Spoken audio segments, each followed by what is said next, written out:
आज जैसे राम मंदिर बना, पर राम मंदिर से हर आदमी की आस्था जुड़ी, ऐसा काम किया गया। उसी तरह से काशी विश्वनाथ ज्ञान व्यापी परिसर मुक्त हो और वो एक जन आंदोलन बने, लोगों की उसमें भागीदारी हो, तभी हम लोगों का जो स्व है वो जागेगा। तभी लोगों को ये आत्मबोध होगा कि जो आक्रांताओं ने 500 साल पहले किया था, ये सारा समाज, सनातन समाज आज इकट्ठा होके उसको अपने हाथों से मेट रहा है। ये मैसेज देना बहुत जरूरी है। जो काउ लवर्स हैं, जो टेम्पल लवर्स हैं, जो सनातन संस्कृति के लवर्स हैं, उनको आज इकट्ठा होना पड़ेगा और अपनी मांगों को लेके आगे आना पड़ेगा। आज मुझे बताइए कि वक्फ को ये पावर है कि वो किसी भी सरकारी दफ्तर में घुस के उनके रिकॉर्ड्स इंस्पेक्ट कर सकता है। क्या ये अधिकार किसी सनातन समाज के व्यक्ति को दिया गया है? एक ही जवाब मिलेगा, नहीं दिया गया है। अभी भी उसमें ऐसे प्रावधान हैं जो हिंदू समाज के लोगों को, सनातन समाज के लोगों को द्वितीय दर्जे का नागरिक बनने पे मजबूर करते हैं, पर आज भी वो बात नहीं सुनी जा रही है। तो आज मेरा सबसे बड़ा पीड़ा ये है, दुख ये है कि हम सारे लोग सरकार तो बनाते हैं, पर अपने जो काम है, अपने जो मूल मुद्दे हैं, उसको लेके सामने नहीं आते, उसके बाद भूल जाते हैं, सो जाते हैं।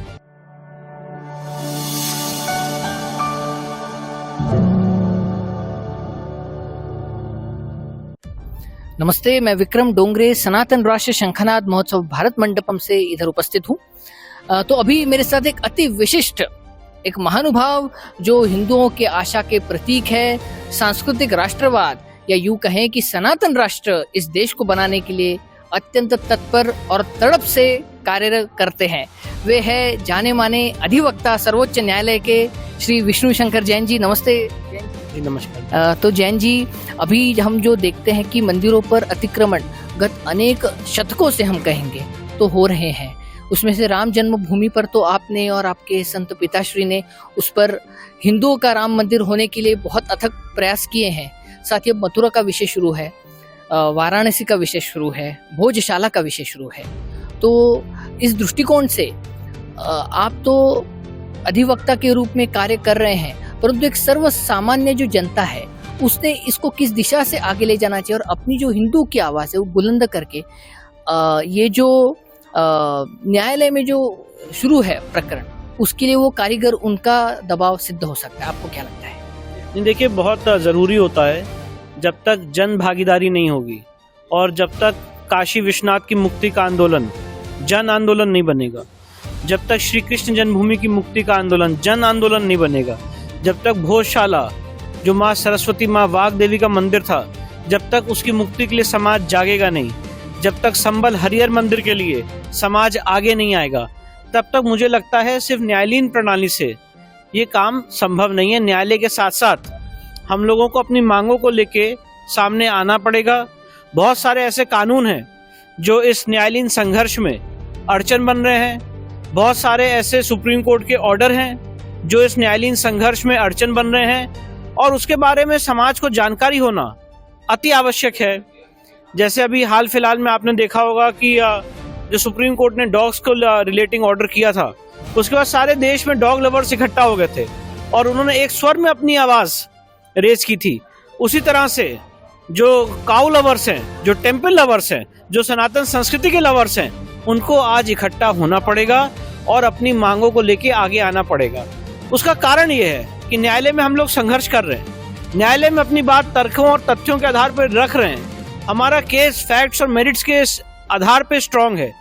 पर आज क्या कारण है कि सुप्रीम कोर्ट ने 12 दिसंबर 2024 को इन सारे मुकदमों पर रोक लगा दी? क्या हमें पता भी है? तो जब तक आज जैसे राम मंदिर बना, पर राम मंदिर से हर आदमी की आस्था जुड़ी, ऐसा काम किया गया।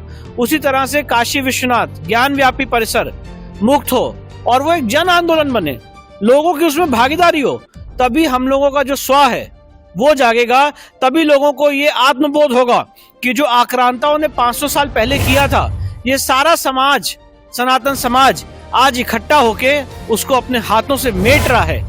ये मैसेज देना बहुत जरूरी है और इसके लिए लोगों का इन सारे विषयों पे गहनता से अध्ययन, चिंतन, मंथन और संवैधानिक रूप से अपनी मांगों को आगे लेके आना बहुत जरूरी है। और जो प्लेसेस ऑफ वर्शिप एक्ट 1991 है, जो एक प्रकार से हम कहें कि भारत की जो मूल धारा है, मूल उसकी जो पहचान है, संस्कृति है, उस पर ही एक प्रकार से वो आक्रमण है, हमला है। तो उसको फिर से अंडू करने के लिए क्या करना चाहिए सरकार ने, भारतीय हिंदू समाज ने? देखिए, सबसे महत्वपूर्ण यह है कि प्लेसेस ऑफ वर्शिप एक्ट की कॉन्स्टिट्यूशनल वैलिडिटी को मैंने सुप्रीम कोर्ट में चुनौती दी थी। 2020 में सुप्रीम कोर्ट ने इस याचिका पे नोटिस जारी किया था और आज 5 साल हो गए हैं, अभी तक सरकार ने इसमें अपना जवाब दाखिल नहीं किया। 5 साल से ऊपर हो गया है। साथ ही साथ सनातन समाज को आज बिहार में सरकार बन रही है, राजस्थान में सरकार बन रही है, गोवा में सरकार बन रही है, केंद्र में सरकार बन रही है, अलग अलग राज्यों में सरकार बन रही है, पर कोई व्यक्ति ये मांग नहीं कर रहा है सरकार बनने के साथ कि सरकार तो आपकी बनेगी, वोट हम आपको देंगे, पर वोट देने के बाद, सरकार बनने के बाद सबसे पहले आप ये काम करेंगे कि प्लेसेस ऑफ वर्शिप एक्ट को निरस्त करेंगे, खत्म करेंगे। ये कोई मांग नहीं कर रहा है। आज वक्फ एक्ट जिसमें जो संशोधन आया है ये अभी अधूरा है। वक्फ एक्ट रिपील हो, नया कानून बने या इसमें परिवर्तन किए जाए, जैसे हमने जेपीसी में सजेस्ट किया था, आज वो परिवर्तन नहीं हो पा रहे, वो हमारी मांगे ही नहीं है। आज मुझे बताइए कि वक्फ को ये पावर है कि वो किसी भी सरकारी दफ्तर में घुस के उनके रिकॉर्ड्स इंस्पेक्ट कर सकता है। क्या ये अधिकार किसी सनातन समाज के व्यक्ति को दिया गया है? एक ही जवाब मिलेगा, नहीं दिया गया है। अभी भी उसमें ऐसे प्रावधान हैं जो हिंदू समाज के लोगों को, सनातन समाज के लोगों को द्वितीय दर्जे का नागरिक बनने पे मजबूर करते हैं, पर आज भी वो बात नहीं सुनी जा रही है। तो आज मेरा सबसे बड़ा पीड़ा ये है, दुख ये है कि हम सारे लोग सरकार तो बनाते हैं, पर अपने जो काम है, अपने जो मूल मुद्दे हैं, उसको लेके सामने नहीं आते, उसके बाद भूल जाते हैं, सो जाते हैं। और इसीलिए सनातन संस्था को मैं प्रणाम करना चाहता हूँ।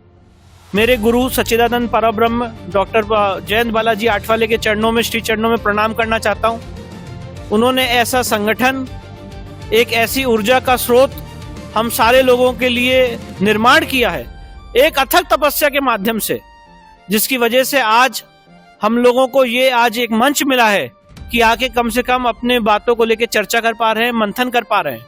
और मैं तो ये मानता हूं कि आज मैं और मेरे पिताजी ने, हम लोग ने जो भी अचीव किया है, उसके मूल में सच्चिदानंद परब्रह्म डॉक्टर जयंत बालाजी आठवाले हैं। मैंने उनको 2013 में अपना गुरु माना था और उनकी दीक्षा में आया था, और तब से हम लोग विगत 2013 से सनातन संस्था हिंदू जनजाति समिति से जुड़े हुए हैं।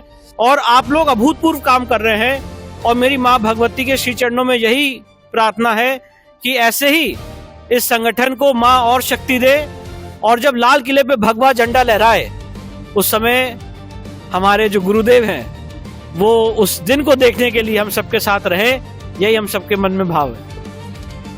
बहुत बहुत धन्यवाद विष्णु जी, आपने आपका अमूल्य समय दिया। और सनातन राष्ट्र का जो उद्घोष है, तो ऐसे ही समर्पित अधिवक्तागण, समर्पित हिंदू जनों के माध्यम से इस भूतल पर इसी जन्म में हो सकेगा, ऐसी हम प्रार्थना, याचना और आशा करते हैं। सनातन प्रभात के लिए मैं भारत मंडपम दिल्ली से विक्रम डोंगरे, नमस्ते।